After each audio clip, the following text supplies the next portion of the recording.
Very good morning to all of you. स्वागत है आप सभी का सुबह 7 बजे चाय की चुस्कियों के साथ इस 20 मिनट शो में। जैसा कि आप सभी को पता है कि मैं मंडे टू सैटरडे आप सभी के समक्ष उपस्थित होता हूं और 7 बजे इस 20 मिनट शो में 4 सवालों के साथ 40 बातें बताता हूं। ऐसी 40 बातें जो आपके लिए ज़रूरी हैं, आपके एग्ज़ाम के लिए रेलिवेंट हैं, महत्वपूर्ण हैं।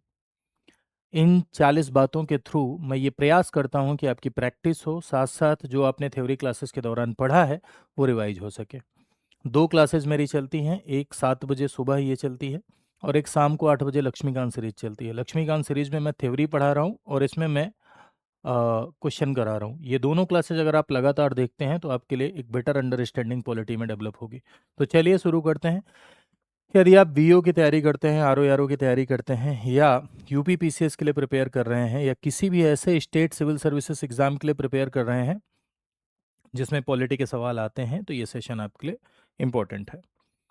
पहला आपका एसर्शन रीजन का सवाल है, नीति निदेशक तत्व नीति निदेशक सिद्धांत किसी भी न्यायालय में प्रवर्तनीय नहीं है, ये लिखा हुआ है। यानी DPSP is not enforceable in any court of law. पहला। दूसरा लिखा हुआ है कि they are part of part 3 of the constitution, ये पार्ट 3 का पार्ट है।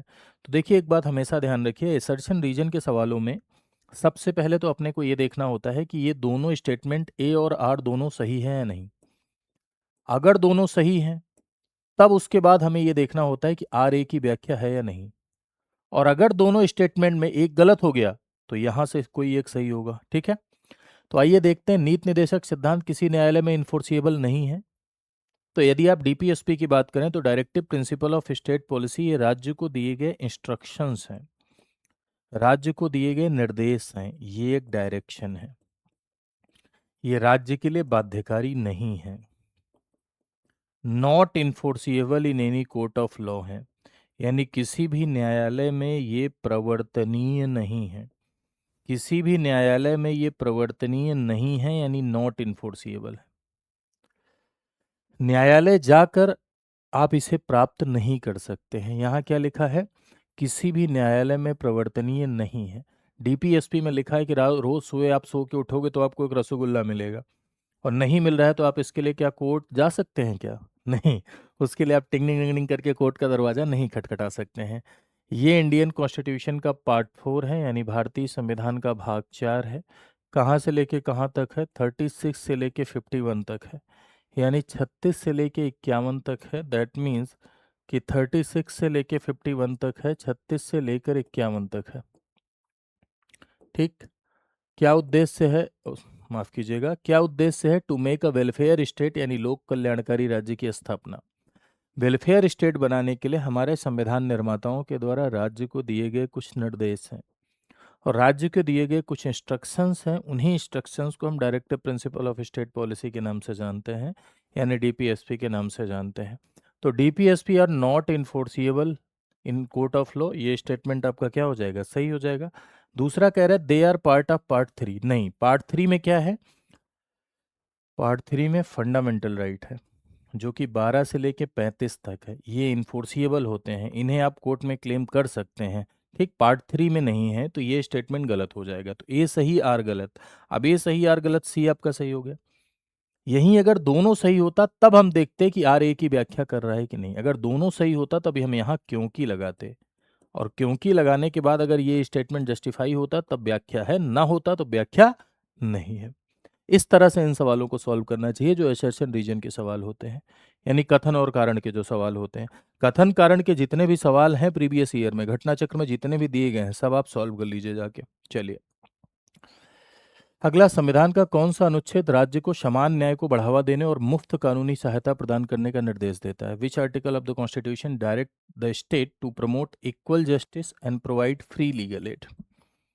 इक्वल जस्टिस और फ्री लीगल एड, संविधान सा कौन सा ऐसा अनुच्छेद है जो राज्य को इक्वल जस्टिस, समान न्याय और मुफ्त कानूनी सहायता प्रदान करने का निर्देश देता है?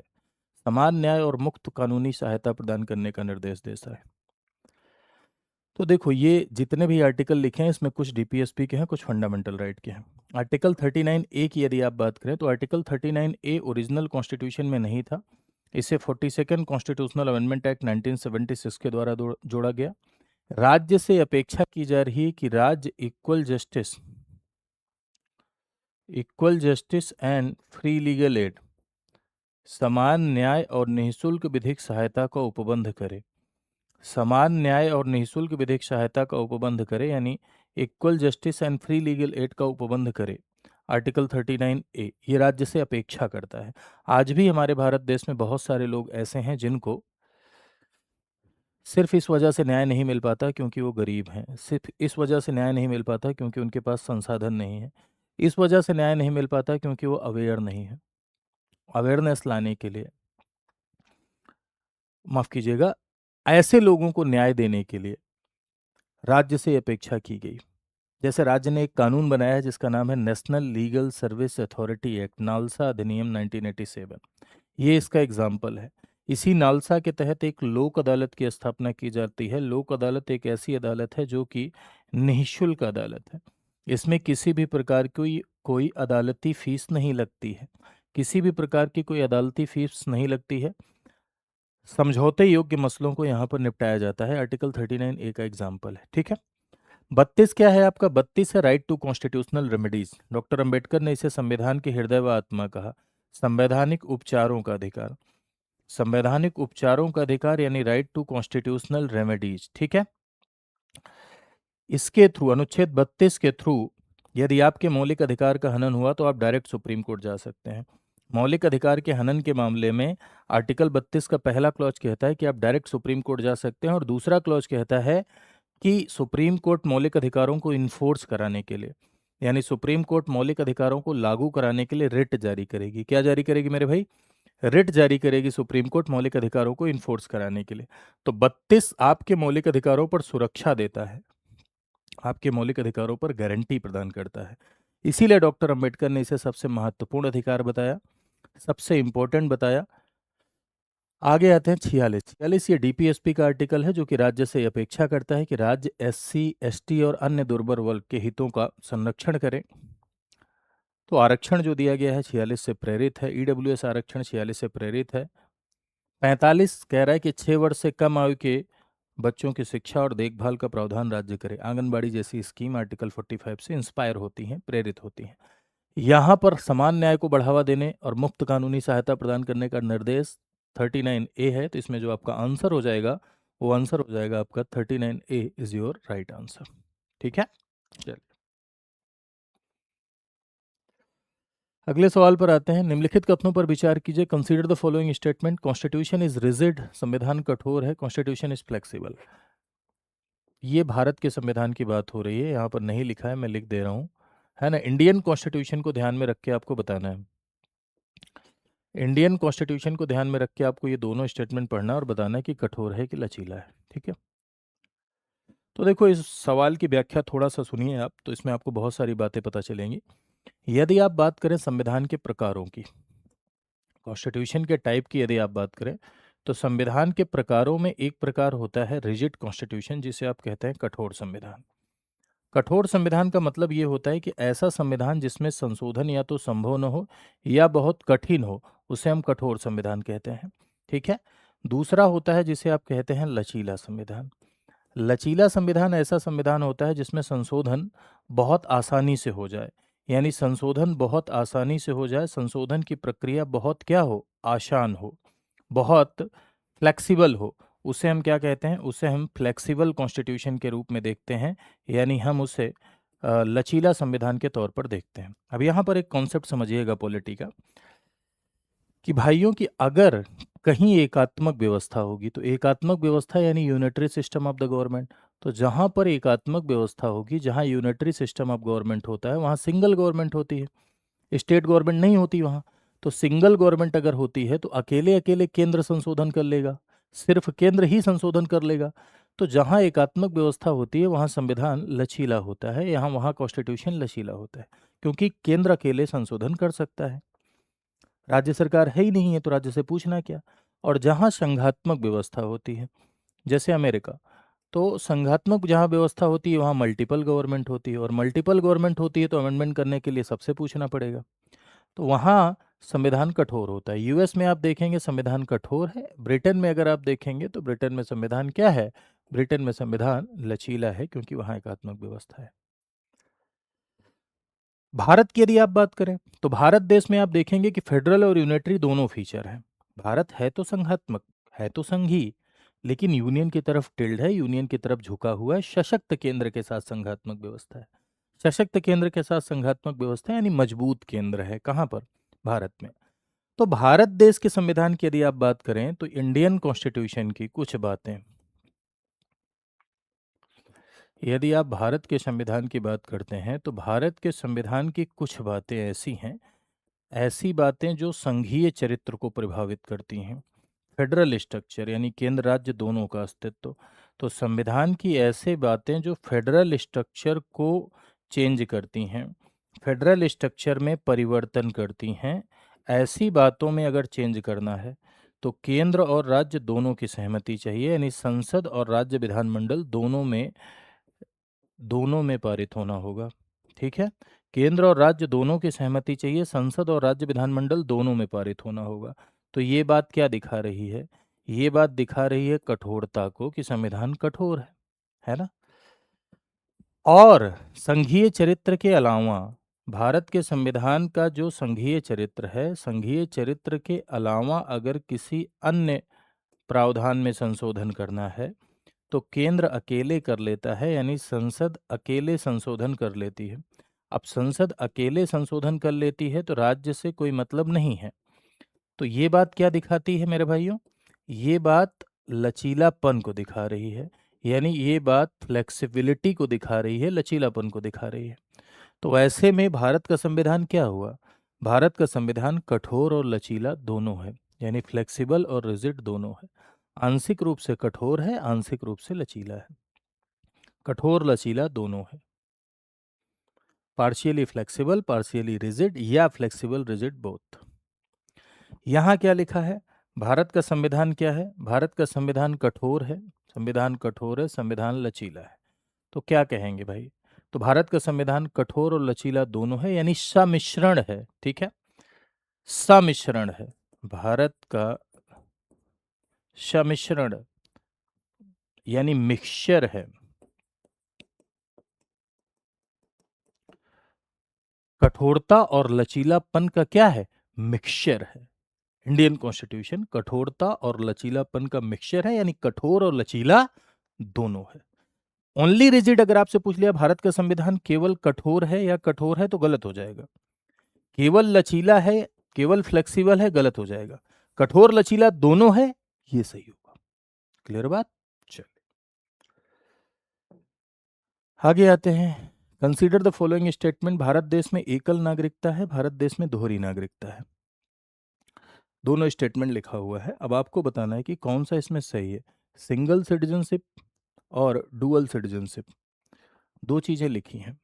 तो देखो एक बात, इसको भी समझिएगा ज़रा सा। ये भी मैं आपको कॉन्सेप्ट समझाता हूँ कि जहाँ पर आप देखेंगे कि जहाँ पर संघात्मक व्यवस्था होती है, तो संघात्मक व्यवस्था यानी फेडरल सेटअप में होता क्या है कि फेडरल सेटअप में डुअल सिटीजनशिप होती है, दोहरी नागरिकता होती है। और यदि एकात्मक व्यवस्था है यानी यूनिटरी सेटअप है, तो यूनिटरी सेटअप में मेरे भाई सिंगल सिटीजनशिप होती है। यूनिटरी सेटअप में सिंगल सिटीजनशिप यानी एकल नागरिकता होती है। यहाँ एक सरकार है तो जाहिर सी बात है एकल नागरिकता। यहाँ दो सरकार हैं, जाहिर सी बात है दोहरी। केंद्र और राज्य दोनों की नागरिकता, डुअल का मतलब केंद्र की भी राज्य की भी, जैसे यूएस। तो यूएस में केंद्र की अलग नागरिकता है, राज्य की अलग। कोई न्यूयॉर्क में रहता है तो न्यूयॉर्क का भी सिटीजन है और अमेरिका का भी वो सिटीजन है। इसे दोहरी नागरिकता कहते हैं। एक देश की नागरिकता, राज्य की कोई भी नागरिकता नहीं, वो सिंगल नागरिकता कहते हैं। अब अमेरिका में क्या है कि अमेरिका में अलग अलग राज्य समझौता करके आए। मेरे भाई अगर राज्य समझौता करके आ रहे हैं तो जाहिर सी बात है कि अगर अलग अलग राज्य आपस में समझौता करके आ रहे हैं तो कोई भी राज्य ये नहीं चाहेगा कि हमारा पहचान चली जाए। कोई भी राज्य ये नहीं चाहेगा कि हमारी आइडेंटिटी चली जाए, हमारी पहचान चली जाए। कोई भी स्टेट ये नहीं चाहेगा कि हमारी आइडेंटिटी, हमारी पहचान मिट जाए। इसलिए वहां पर केंद्र और राज्य दोनों की नागरिकता रही। इंग्लैंड में, ब्रिटेन में क्या है? ब्रिटेन में राज्य है ही नहीं है, राज्य का अस्तित्व ही नहीं है, तो वहां पर दोहरी नागरिकता का सवाल ही नहीं उठता। अब आते हैं भारत पे। भारत देश में अगर केंद्र के साथ साथ हम राज्यों की नागरिकता दे देते तो ऐसे ही क्षेत्रवाद भारत देश में समस्या हुआ और बढ़ता। अपने आप को बिहारी कहना ज़्यादा बेटर महसूस करते भारतीय कहने की अपेक्षा। रीजनलिज्म नेशनलिज्म पर प्रिवेल करता, क्षेत्रवाद राष्ट्रवाद पर हावी होता, और ये भारत के लिए ठीक नहीं था। क्षेत्रवाद राष्ट्रवाद पर हावी हो ये भारत के लिए ठीक नहीं है, इसीलिए भारत देश में एकल नागरिकता अपनाई गई, यानी केंद्र और राज्य की अलग अलग नहीं बल्कि सिर्फ एक भारत की नागरिकता। एकल नागरिकता का कॉन्सेप्ट आपको भारत देश में है। डुअल सिटीजनशिप नहीं है बल्कि भारत देश में सिंगल सिटीजनशिप का कॉन्सेप्ट आपको नजर आएगा। एकल नागरिकता का कॉन्सेप्ट आपको भारत देश में नजर आएगा। ठीक है, आई होप आपने सेशन को एंजॉय किया होगा। जरूर बताइएगा कमेंट सेक्शन में। ये मेरा टेलीग्राम चैनल है, आप इस पे जुड़ सकते हैं मेरे साथ। इंस्टाग्राम यहाँ भी आप फॉलो कर सकते हैं। ठीक है, यहाँ आपको अपडेट्स जो भी क्लास के होते हैं वो सारे के सारे अपडेट्स आपको यहाँ पर मिलते रहते हैं। साथ ही साथ मेरे भाई, मेरी दो तरह की क्लासेस चलती हैं। एक क्लास आपको आपकी सुबह 8 बजे चलती, माफ़ कीजिएगा, शाम को 8 बजे चलती है। ये लक्ष्मीकांत की, इसमें थ्योरी पढ़ा रहा हूँ। थ्योरी यहाँ पढ़िए और सुबह 7 बजे आप यहाँ पढ़िए, 20 मिनट्सों में प्रैक्टिस करिए। ये दोनों क्लासेस लगातार देखिए, मेरे कहने से आप लगातार देखिए ये दोनों क्लासेस। 60-70 मिनट आपको देने हैं और पॉलिटी आपकी तैयार हो जाएगी, मेरा दावा है। ठीक, इसके साथ साथ यदि आप कंप्लीट प्रिपरेशन हमारे साथ जुड़ के करना चाहते हैं, यानी हमारे साथ जुड़ के पूरी की पूरी कंप्लीट तैयारी करना चाहते हैं, ऑर्गेनाइज्ड वे में पूरा का पूरा पढ़ना चाहते हैं, तो ध्यान रखिए हमारे यहाँ एक प्रोग्राम चल रहा है जिसका नाम है आरंभ। आरंभ मेरे भाई एक ऐसा प्रोग्राम है जिसमें होलिस्टिक वे में पूरा का पूरा कंप्लीट प्रिपरेशन कराई जाती है आपको पीसीएस की। कंप्लीट मतलब पूरा सिलेबस आपको पढ़ाया जाता है।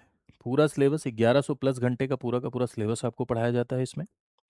सही दिशा के लिए आपको मेंटोर्स हमारे यहाँ हैं जो कि मेंटोरशिप देते हैं आपको। करंट अफेयर की आपको मैगजीन दी जाती है, करंट अफेयर मैगजीन। साथ ही साथ 4 साल की वैलिडिटी होती है इसमें, 4 ईयर की पूरी वैलिडिटी। ये तो आपको मिलता ही है, ठीक है। और इंटरव्यू गाइडेंस प्रोग्राम, ये 5 फीचर गोल्ड में आपको मिलते हैं। अब प्लेटिनम का प्राइस थोड़ा ज़्यादा है, तो प्लेटिनम क्या है, तो इन 5 फीचर के साथ साथ 5 बैच एक्स्ट्रा मिलते हैं आपको प्लेटिनम में। और 4 साल की वैलिडिटी, ध्यान रखिएगा गोल्ड में 2 ही साल की वैलिडिटी होती है। तो प्लेटिनम में आपको 4 साल की validity, 5 batch extra. 5 batch extra क्या, एक फाउंडेशन, एक प्री का बैच, एक मेंस का बैच, एक एमसीक्यू का कोर्स, एक एनसीईआरटी का बैच। ये रिकॉर्डेड कोर्सेज हैं जो आपको एक्स्ट्रा मिलते हैं। कंप्लीट प्रिपरेशन के लिए ये प्लेटिनम होता है। ये कोड अगर आप लगाएंगे तो इस फीस को आप अवेल कर पाएंगे। कोड है वीएल लाइफ। कहाँ लगता है, कैसे लगता है, ज़्यादा जानकारी कहाँ से, तो आप जाइए स्टडी आई क्यू पर, गूगल पर लिखिए स्टडी आई क्यू। ये देखिए इस तरह से ना, www.studyIQ.com। पॉपुलर ऑनलाइन कोर्सेज पर जाइए, स्टेट पीसीएस पे क्लिक करिए, उत्तर प्रदेश पे क्लिक करिए। अगर आप उत्तर प्रदेश पे क्लिक करेंगे तो देखिए आरंभ लिख कर आएगा। यहाँ ज्वाइन नाउ पर जाइए, बाई नाउ पर ओटीपी डालिए, मोबाइल नंबर डालिए, ओटीपी डालिए, फिर उसके बाद ये देखिए पढ़ लीजिए। पूरा पूरा जरूर पढ़ना चाहिए, पूरा पढ़िए बैच के बारे में। ज़्यादा जानकारी चाहते हैं तो, फ्री में काउंसलिंग चाहते हैं तो 9289996923 पर कॉल कर लीजिए और उसके बाद आपको पूरी की पूरी जानकारी मिलेगी।